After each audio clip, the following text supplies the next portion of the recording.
The Motley Fool took out what I think is a hit piece on Alibaba in their latest article on the company. And they're basically concluding that it's not the right time to be investing in Alibaba while the shares are pretty much at their all-time lows. So in other words, it's not the right time to invest in Alibaba at prices that are lower than the cost basis for super investors like Charlie Munger. And I really got to check my bias at the door here because you guys already know I am a bull on Alibaba, but let's see what the Motley Fool has to say. I'm open to changing my opinion if these guys can convince me otherwise. So that's what we're going to be covering in this video. So smash that like button and subscribe if you're new. You're watching More Money. Let's get it. All right, guys, and we'll start right away with this article. Looking at the article here, you can see that it's titled, Looking at Alibaba's Latest Nail in Its Coffin. So that sounds really dire. It's almost like we probably shouldn't be buying this company because it's about time that it's going to die. Now, just using the terms nail in its coffin, like, can we really say that Alibaba is about to die? Because that's really what those terms suggest, right? So that right away, I get a little bit skeptical there because from even a pessimistic's point of view, they all say that Alibaba is a sound company. It's just it's dealing with political instability right now or government issues, but nobody really says that the company's going to be going out of business or is going out of business, you know? Like, if somebody were to say something like that about Evergrande, the real estate giant that's over levered, yeah, that makes sense. But Alibaba, that's in a net cash position, which is still minting money, I don't know if you can use the words latest nail in its coffin to describe Alibaba.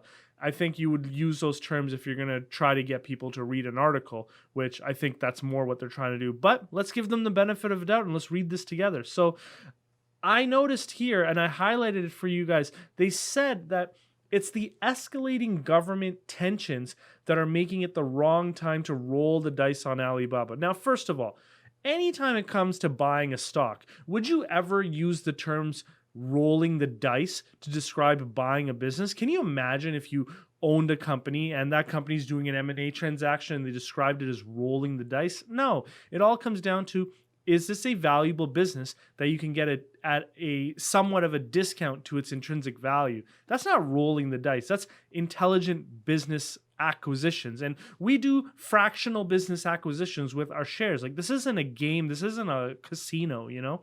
And so you can see here that I've highlighted that they're saying that if you go by the numbers, Alibaba seems like the stock is cheap. And that's kind of what we've been saying all along on channels like this one, at least. And once again, I do have to address that I do have a bias because I own shares of Alibaba.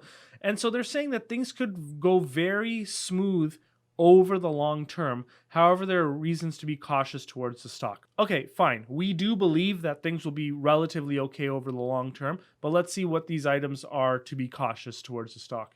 So the first item that they point out is the influence from the Chinese state. Now, are they wrong? No, the CCP has been influencing the stock, but I haven't seen anything that is really pausing me for concern. Now, you guys might disagree in the comments, and I'm all for it. I want you guys to disagree with me in the comments because it's the only way we learn. It's not about being right on a stock. It's about understanding the story and making a decision, even if it means that you have to change your mind. I'm always open to that. And I fully agree that I'm never 100% right. I've made mistakes in investing before. So they say that the Chinese government has made it a point to rein in big tech companies' power in the country. Now, I would say that the Chinese government hasn't actually said that. What the Chinese government did say, and I've covered it in a video before, is they want a healthy development of the technology industry. And some of the ways that they've been doing that is by reducing monopolistic practices, making sure that the public is getting paid a reasonable rate or a minimum wage. So let's see what they highlight. So the first item that they highlight is that the government blocked the IPO for Ant Group. And that seems to be a negative by the authors of this article. Well, in my opinion, I actually think that the blocking of the IPO for Ant Group is not necessarily a bad thing. As I've described previously on this channel, the Chinese government and the regulators are really scared of another banking crisis. They did recently run into one. I think it was in 2015.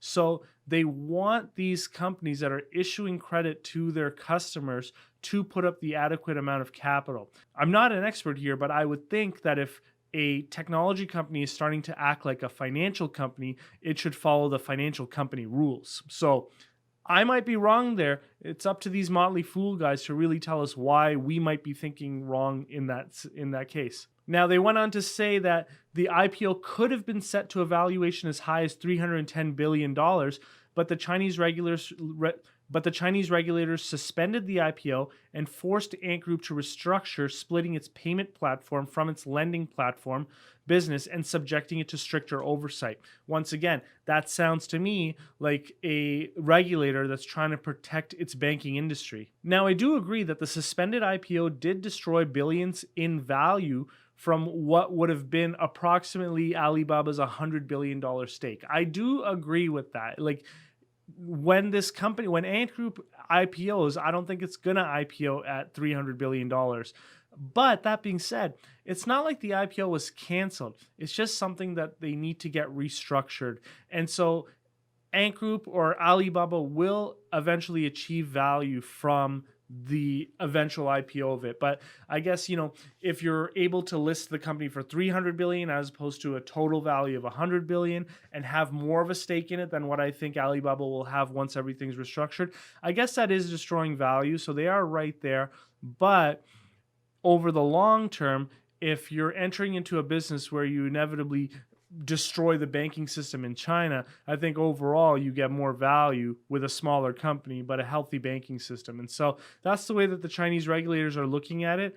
And I'm not finding a reason to disagree with them yet. That doesn't mean that I can't disagree with them. It's just I'm not seeing the reason for it. And it's not like we haven't done something similar in North America. We do have really strict financial regulations over banks here too, and it's for a reason. The second item that they list as a negative of an influence from the Chinese state is the $2.8 billion antitrust fine that Alibaba had to pay. Okay, so if you look behind what this $2.8 billion fine was, this was because Alibaba was conducting monopolistic practices. This is not like it was just the CCP that stepped in. They stepped in because other companies were having problems with this, like JD.com. Alibaba would tell their merchants, you can only list with us and not list with our competitors if you want access to our network. So the take one from two, you guys can look it up. It's called take one from two. I think that's what it's called. But yeah, JD had a lot of problems with this. Other people did as well. And so do I agree with the CCP? Yeah, I don't think it's good for the healthy development of the Chinese online retail marketplace if you have large giants that are crushing the smaller competitors by forcing the merchants to absolutely 100% list on just the large network. So I'm with the Chinese government on this one. And we here in North America, we really benefit from choice. If Amazon can't compete on price, I'll go and buy the product from Best Buy. Or if Best Buy can't compete on the price or service or delivery or whatever, I'll go and buy from Walmart. So I benefit as a customer to have access to choice. And I think that's all they're really trying to do in China, and I'm all for it. I agree with it. So yeah, Alibaba should have taken a fine there. Also, keep in mind, $2.8 billion for Alibaba, slap on the wrist for how much money that they've generated from participating in those practices, allegedly. I don't know for sure, but that's what I'm thinking. Now, the other item that they mention is the commitment of $15.5 billion into China's agenda. And I think what they're referring to is the common prosperity. Now, look, guys, what this really comes down to is these IT companies in China, they get tax breaks for being online IT type companies because China is trying to incentivize their IT development. It's probably the best way that I can describe it. And so I think what's really happening here is that these companies are trying to make it so that the CCP doesn't actually increase their tax rates in the future. So I think this is really more of a quasi bribe to the government to not increase the tax rate. But also, I've covered on this channel, and they're not saying it in this article, that $15.5 billion, if you really read into what they're putting that money into, they're really just developing businesses that serve them. So for example, Alibaba is using part of that funds to develop the rural economy. Well, if you guys think about it, what was their number one strategy and the number one market that they want to develop going forward to continue to grow their Chinese retail business? It's the rural communities. And so why wouldn't they try and develop these rural communities with these donations? So I think that a lot of it is that. So is that really a donation, or is that more of an investment? I argued in that video that it's more of an investment than anything. So overall, the issues with the CCP influence don't seem to be an issue for me. Once you take those issues at their face value and then you peel back the onion to see what the real details are behind it. For the most part, I've been behind the CCP on the measures that they've taken. So now moving on to the second issue that this article raised, which is political tensions with the US. Now, I will say that I do not like the political tensions that the CCP does have with the US. I think the US can do a better job. I think China can do a better job. Even Charlie Munger spoke about this in his annual general meeting, where he said that it's really, really silly for these two countries to be at odds with each other. Imagine how powerful and how prosperous we would be if we worked together and we were friends. And I agree with him. So what do they point out? They point out that there are rumors about China getting increasingly aggressive towards Taiwan. I agree. There are rumors, but some of these rumors are well-founded because it sounds like, and don't quote me on this, but it sounds like China has said that they do believe that Taiwan is a part of mainland China at least. But I think I heard that from hearsay. I don't actually have the quote from the Chinese government. That's why I don't want to say that it's a direct quote of theirs or anything like that. But I do believe that that is the direction that they want to go. They do want Taiwan to be a part of the country. I get that. And if they do make a move towards Taiwan, retaliation could come in the form of sanctions or delisting Chinese stocks from U.S. exchanges. Now, I have no idea where they got the delisting of Chinese stocks from China taking over Taiwan. I don't understand how they got to that. And even they say in this article, admittedly, it's a lot of speculation, and I get that. Now, here's the thing. The reason why China has not come out and fully supported Russia's moves with Ukraine right now is because I've said in a previous video, these guys have to walk a fine line. In order for them to double their GDP, they require investment from the West, but they also require good relationships so that our customers are still able to purchase products from there without tariffs or other impediments. And so China really, really has to walk a fine line here. They have to maintain their relationship with us. Obviously, they're looking to maintain their relationship with Russia in some fashion, so that makes sense for them at least.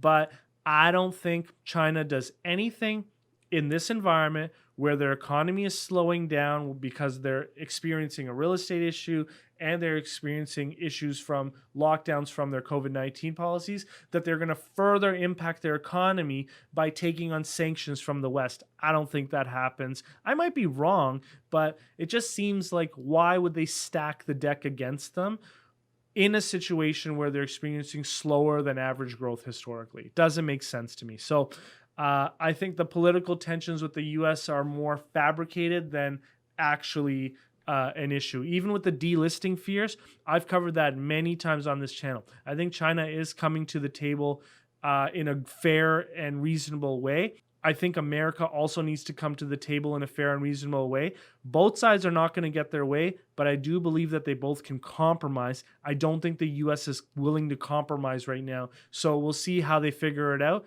I do believe that they'll figure it out. They'll get it done. America is really good at doing one thing, and that's getting deals done so that business can continue to happen. Now, the third point that they made is that the Chinese economy is slowing. Now, this is something that I've actually brought up on this channel. This is a real risk when it comes to investing in Alibaba or other Chinese names. The Chinese economy has slowed over the past year due to the COVID-19 pandemic responses and a struggling real estate industry. Now, if I were to show you this next chart here, you can see that China's annual GDP growth rate has averaged 9.19% from 1989 until 2021. In this past year, they have grown much slower than that 9.19%. And in January, year-over-year growth was only 4%. So we're getting down to North American type numbers. And so China's really experiencing challenges right now. I think that's one of the reasons why they asked their gig economy businesses, such as Meituan and Elle.me, to reduce their fees to spur up more food delivery demand so that people have some work to do. I think there's a lot of people looking for work that have been displaced from the real estate industry, from the for-profit tutoring. I also believe that there's a lot of people in school right now that will add to the number of people looking for jobs once those people leave schools or finish those tests that they have to take. So China has to find work for these people. And I think that this is a real risk. So at this point that the article makes, I'm on board. Now, do I think that the risk is pervasive over the long term? I don't think so, but here's where I could be wrong, and the article didn't mention. China's population is expected to decline starting this decade. And so you have an aging population that's expected to decline. The birth rate is low. The only way you can continue GDP growth is by productivity and bringing more people into the workforce from the rural communities. And so I think that's what they're going to have to focus on. The Chinese government is also focusing on trying to get their birth rate higher, but I think they're going to struggle there. As populations modernize, the birth rate does decline. So we'll see how that rolls out. That is a risk. So I do agree with the article that the Chinese economy is slowing down. I do hope that it returns back to its average growth rate, at least 9% a year, GDP growth. We'll see how that plays out. And so this article concludes that now is not the time to take the chance on Alibaba because there are additional risks from various outside forces that are unpredictable at best right now. I guess they're right. I think the only area where they're right is the Chinese economy slowdown. And so it's something that we have to take into account. Now, that being said, we also have to look at valuation. If there's a company that's trading at 1/3 of what its intrinsic value is based on reasonable growth expectations, it still makes a lot of sense. However, here's the thing. My China commerce growth expectations over 5 years is around 18.9%. If the Chinese economy continues to slow down to around 4 or 5% over the next 5 to 10 years, then in that case, obviously my model is overstated. And so that is something that we do have to look out for and keep an eye on. Alibaba's revenues haven't been slowing to the same rates as the Chinese economy, but that doesn't mean that it couldn't happen in the future. So overall, I'm not saying Motley Fool is wrong, but what I am saying is I think they tried to add in other issues that are not really issues. They're more FUD, but I do think that you guys have to pay attention to the Chinese economy slowing. I think that's a very real risk. So what I would say is, I wouldn't say personally, I can't give you guys advice, but personally for myself, I wouldn't say that I would skip this whole situation out. I do have a position in Alibaba, and I'm going to probably double the position this year. That being said, I'm going to probably keep it under 10 or 15% of the overall portfolio. So I'll be increasing the position with new cash coming into the portfolio, but overall, it's not going to be more than, I think, it's probably not going to be more than 10% of my portfolio. So you guys let me know what you think. How are you guys thinking about portfolio diversification as well? I'm interested to see what you guys have in the comments below. Okay, so I'll leave it there. And also, guys, if you haven't seen the video on the risks in the slowdown of the Chinese economy, I'll leave it right here.